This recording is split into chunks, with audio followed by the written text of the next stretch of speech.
बारिश की एक उदास शाम थी। आसमान से गिरती बूंदों की हर टपकन मानो उसके टूटे दिल के जख्मों पर गिर रही थी।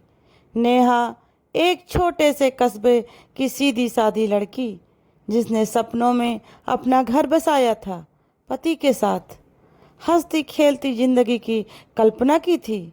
और उसका पति अभय एक जिम्मेदार, शांत और थोड़ा सा संकोची मिजाज का लड़का था, जो नेहा को अपनी जान से ज्यादा चाहता था। शादी के शुरुआती दिन दोनों के लिए जैसे किसी जन्नत से कम नहीं थे। अभय ने हर खुशी नेहा के कदमों में बिछा दी थी। नेहा भी अपने घर को मंदिर समझकर पूरे समर्पण से उसे सजाती संवारती थी।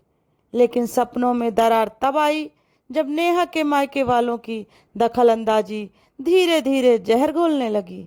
हर छोटी बड़ी बात पर नेहा को मायके से सलाह मिलती, इतना सहन मत करो, तुम्हारे बिना भी ये घर कुछ नहीं है, अपने हक के लिए लड़ो। ये सब बातें सुन सुनकर नेहा का दिमाग फिरता गया। नेहा के मायके में एक औरत थी, उसकी मामी, पर असलियत में वह उसकी दुश्मन थी।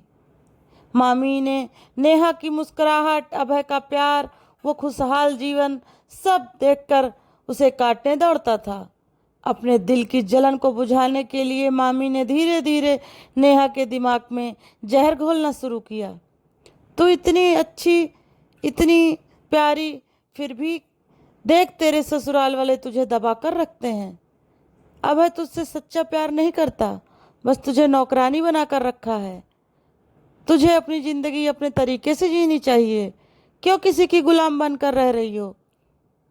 नेहा जो मासूम थी, धीरे धीरे मामी के जाल में फंसती चली गई। हर छोटी सी नाराजगी अब उसे जुल्म लगने लगी। अभय का देर से आना उसे विश्वासघात लगता। अभय का समझाना उसे दबाव महसूस कराता। अभय का मुस्कुराना उसको दिखावा लिखता। मामी ने धीरे धीरे एक ऐसी दीवार खड़ी कर दी जो प्यार को पूरी तरह बांट चुकी थी। अभय ने लाख कोशिश की नेहा को समझाने की, प्यार से, माफ़ी से, लेकिन नेहा के कान अब मामी की बातों से भरे हुए थे। आखिरकार एक दिन नेहा ने गुस्से और आंसुओं में डूबकर तलाक के कागजों पर दस्तखत कर दिए। तलाक के बाद नेहा वापस अपने मायके लौट आई, लेकिन जिस घर में वह कभी मेहमान बनकर आती थी, वहां अब उसकी उपस्थिति बोझ सी लगने लगी।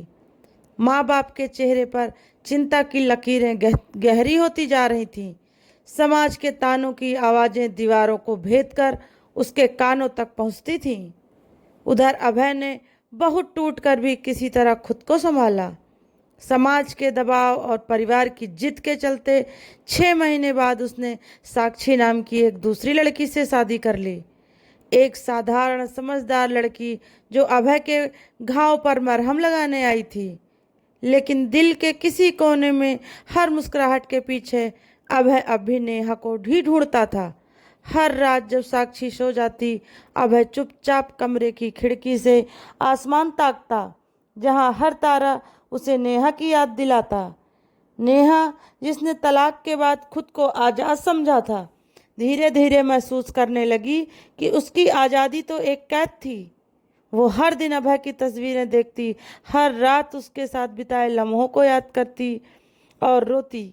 एक दिन उसने सुना कि अभय की दूसरी शादी हो गई है, और उस दिन उसकी दुनिया सचमुच उजड़ गई। वो दीवार के सहारे फिसलती चली गई, फूट फूट कर रोती रही। उसे अब समझ आया कि अभय की छोटी छोटी बातें, चाय के साथ तुम्हारी मुस्कान चाहिए, घर तभी घर लगता है जब तुम रहती हो, ये सब महज बातें नहीं थी। ये उसके लिए अभय का इश्क था। और उसी टूटे हुए दिल के साथ एक रात नेहा को मामी की बातें याद आईं। संदेह हुआ, कहीं ऐसा तो नहीं है कि मामी ने जानबूझकर मेरे साथ ऐसा किया। और एक दिन नेहा ने गलती से मामी को फोन पर किसी से बातें करते हुए सुन लिया। मामी अपनी सहेली को बता रही थी, नेहा तो मेरी एक चाल थी, इतनी खुश थी वो अपनी शादी में, मुझे उसकी मुस्कान चुभती थी, अब देख कैसे सब बर्बाद करवा दिया। अभय जैसा लड़का तो किस्मत वालों को मिलता है, नेहा तो खुद बर्बाद हुई है।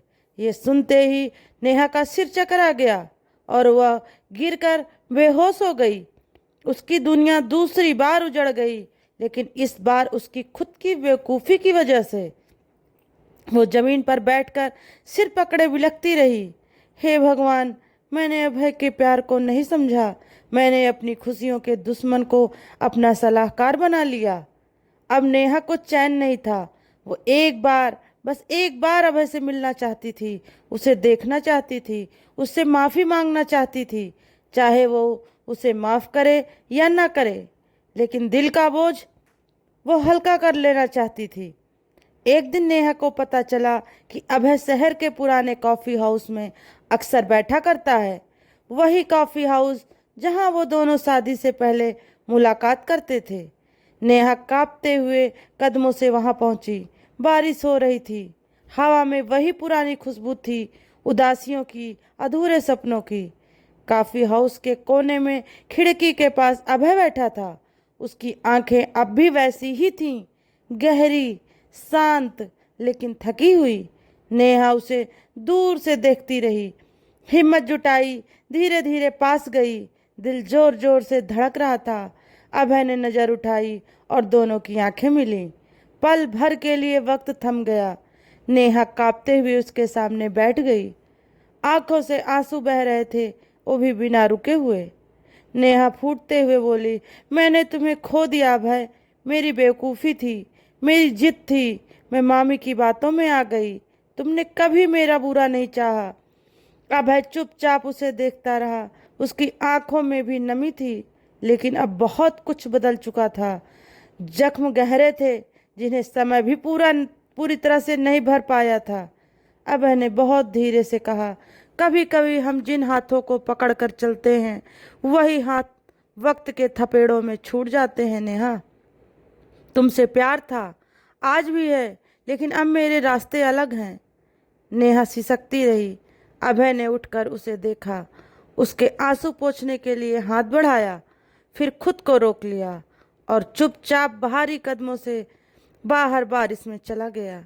नेहा वहीं बैठी रह गई, भीगती हुई, टूटती हुई, अपने ही बनाए गए अंधेरे में। नेहा अब हर रोज उसी कॉफ़ी हाउस में कोने में बैठती, जहां कभी कभी उसके सपनों ने सांस ली थी। वो जानती है, कुछ गलती ऐसी होती है जिसकी कोई माफ़ी नहीं होती। अब बस यादें हैं, पछतावा है और एक इंतज़ार जो कभी पूरा नहीं होगा। तो दोस्तों, आपको हमारी ये कहानी कैसी लगी, प्लीज़ कमेंट करके ज़रूर बताइएगा। और अगर अच्छी लगी हो तो प्लीज़ लाइक और शेयर करना ना भूलिएगा। हमारे चैनल पर नए हों तो चैनल को सब्सक्राइब करना ना भूलिएगा। फिर मिलते हैं दोस्तों आपसे एक नई कहानी लेकर।